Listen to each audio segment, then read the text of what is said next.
Homesteading days aren't always slow and peaceful. Honestly, they rarely ever are. Some days, like today, are packed full from the moment my feet hit the floor in the morning. I took my kids to school, went to work for a little while, and then I got to work feeding chickens, harvesting corn, mixing up some sourdough, pressure canning full-on meals, and somehow still squeezing in dinner and a new kitchen faucet too. Let me show you what a real day looks like on 6 hearts on 6 acres. I started off my day by feeding the chickens. They are noisy and hungry, and I don't blame them one bit. Look at that beautiful corn. Next up was the garden. It is totally still giving, and today it's corn harvest time. I planted this corn as a succession sowing after my broccoli and cauliflower, and it is finally ready for harvest. If you guys watched a few videos back, I did buy 25 dozen ears of corn from the Amish produce auction, but we are glad for every single ear, and my family will definitely go through all of this corn. Inside, I had jars from yesterday, bourbon chicken, and I still had that beef broth that I canned up that needed to be labeled and tucked into my pantry shelves. Every jar is another meal ready for the future, and it feels so good to see them lined up.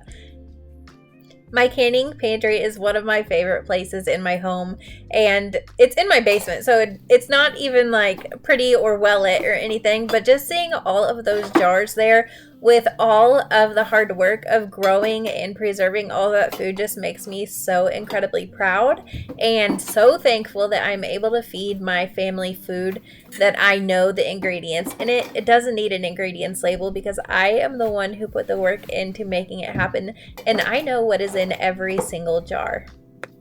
This basement holds my own little grocery store, and I love having all of this food down here. It is so nice to just walk downstairs and grab whatever I need for quick meals every single day.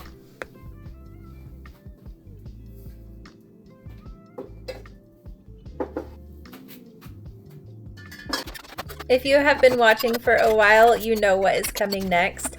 I love to start my day off with a clean kitchen. There is nothing better than being able to get to work and have your kitchen space clean and organized and not have to worry about messes. Today's big project that I'm working on is part of a Homesteader Fast Food series that I am making to show you guys. This video is going to come out on Friday morning. You saw that bourbon chicken that I labeled and put in my pantry. I am making a couple more recipes today and a few more tomorrow as well, and I cannot wait to share these recipes with you. Meals in jars are such a staple for my family, and one of my favorite things about pressure canning the meals in the jars is just how much freedom that it gives me on busy days. Life gets chaotic between school runs, chores, sports schedules, and everything happening on the homestead. It would be so easy to swing through a drive-thru or grab a quick pizza, and it's not the best for our bodies. It's not food that I want to be putting into my kiddos. Instead, I can walk into my pantry, grab a jar of beef stew or stroganoff, heat it up, maybe throw together a simple side like rice or a quick salad, and I've got a wholesome, nourishing dinner ready in minutes. It's real food made from scratch that I know is good for my family. That's why I'm going to call this series Homesteader's Fast Food, because it's fast, but it's also food that I feel good about feeding the people that I love. And I promise it tastes way better than a cheap, greasy cheeseburger. My mom always tells me that I am just constantly on the go and never take time to sit, so today I decided to prove her wrong and sneak in a short nap while my pressure canner was running. That is exactly what I did as soon as I got these jars ready to go. Once I woke up, I took care of that corn. I got it shucked and cut off the bad parts, took out the worms because there are always worms in the corn that I grow. I choose not to use any sprays or pesticides. If the worms don't want to eat my corn, then neither do I. And my dog and my chickens love those little pieces that I cut off, so no wasting around here either.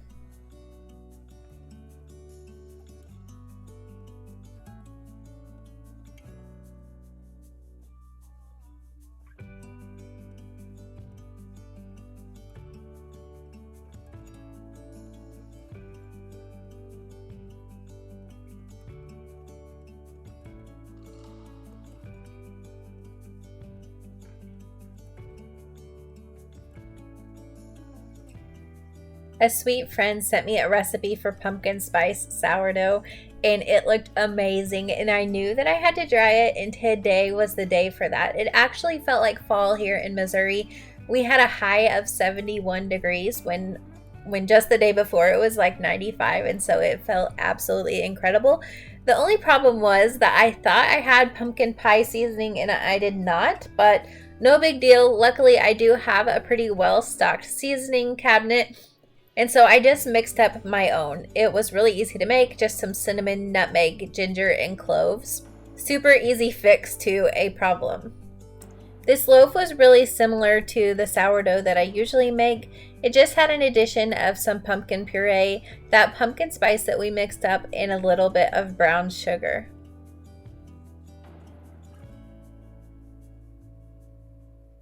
Now, sourdough takes a little while to make, so on this day I let it rise on my countertop and then I moved it to my fridge for an overnight bulk ferment.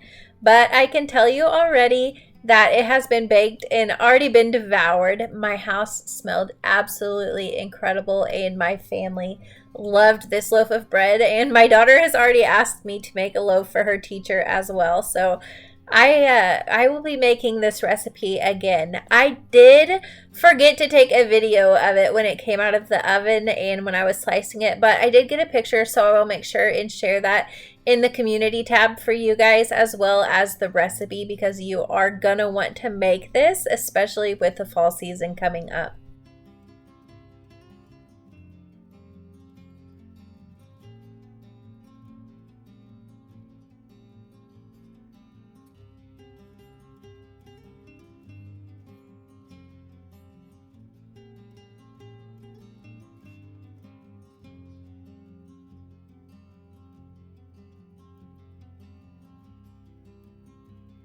When I was making my own spice blend for this pumpkin spice loaf, I was so frustrated with myself because my spices were an absolute mess and I could not find anything that I needed without doing a lot of digging. So I went to work really quickly and reorganized my spice cabinet. And then I decided, while I already have all of the ingredients out, I'm going to go ahead and make a regular loaf of sourdough too. I like to make 1 to 2 of these a week. Having a fresh loaf of bread on hand makes breakfast and lunch easy, and it's also just a quick, easy side for dinner as well.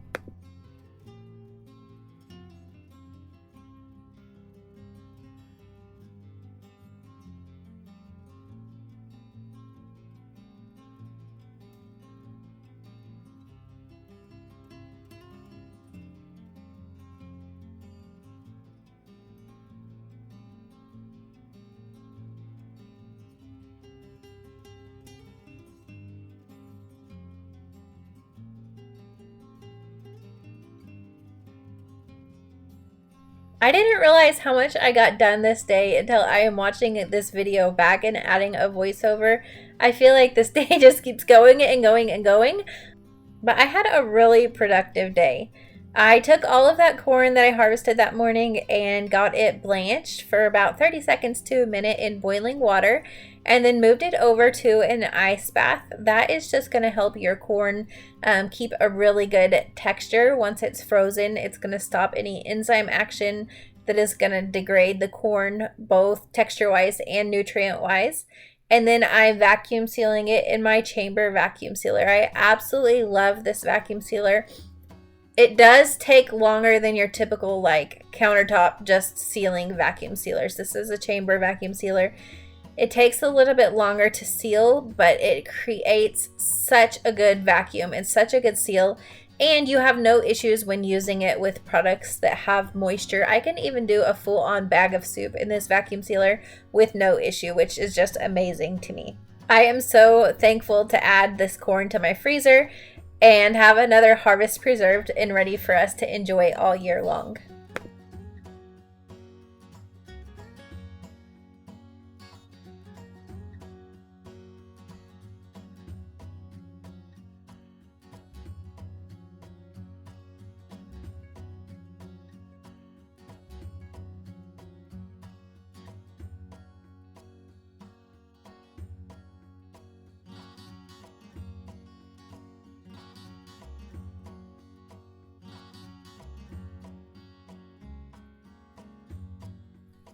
I didn't get this on camera, but when Corey got home from work, he took out my old faucet. It has been leaking for a little bit. It was just kind of covered in grime from our hard water that I wasn't able to clean off. And he installed this new amazing faucet for me. I am so incredibly grateful for a husband who is a jack of all trades and can just jump in and take care of any project around the house that needs fixing. There is literally nothing this man cannot do.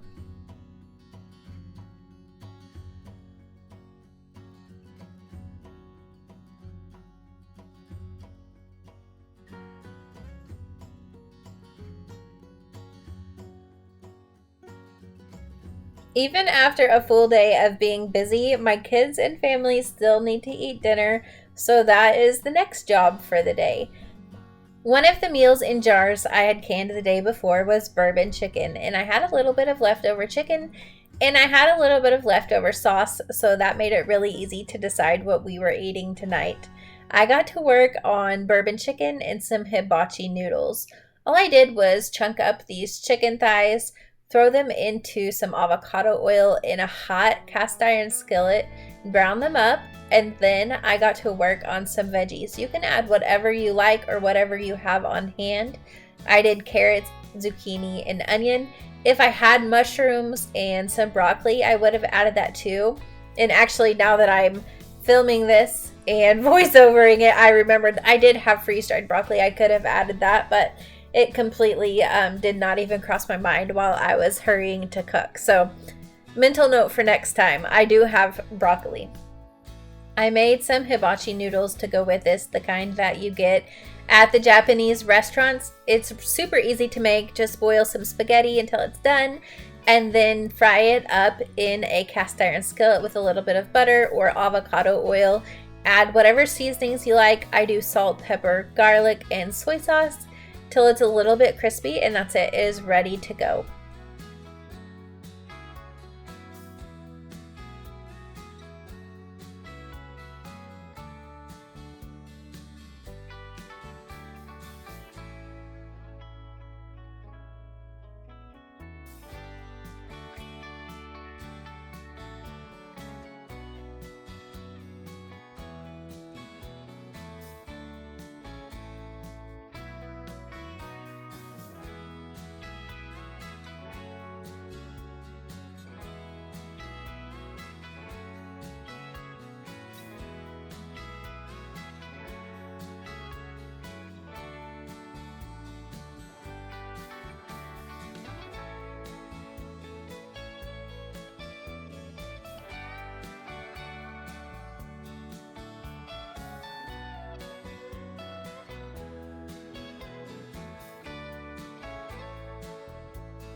We have a really good dinner time routine that goes down in our house every single night.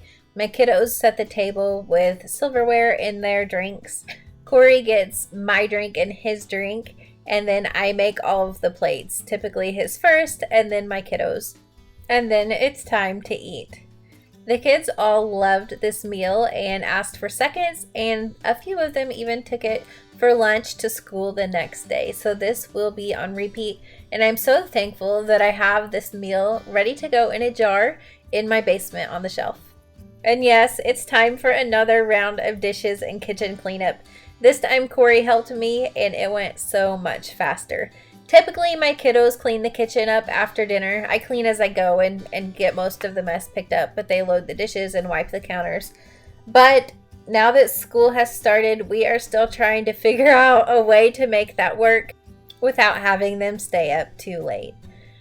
I was tired at this point and ready to end my day, but that sourdough was risen and ready to move to the fridge for a bulk ferment.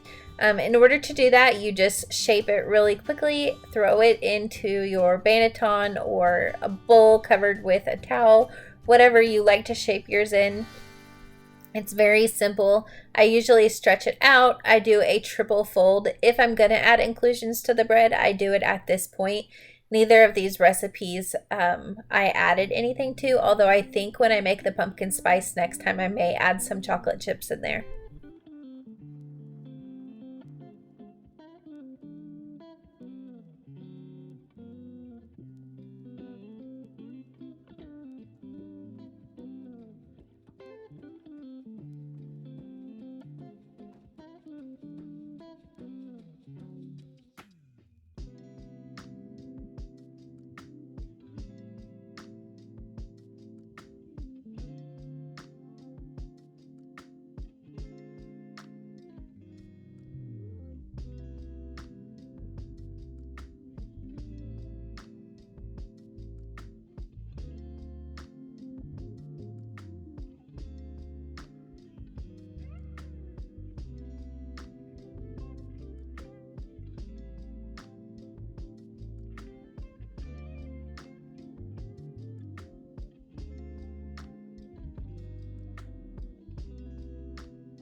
This life isn't always glamorous, but it's ours. From chickens to canning, baking to preserving, these small, ordinary moments are building the life that we love here on Six Hearts on 6 Acres. Thank you guys so much for spending the day with me. Don't forget to subscribe if you enjoy these homestead days and you haven't done so already. And until I see you next time, may God bless.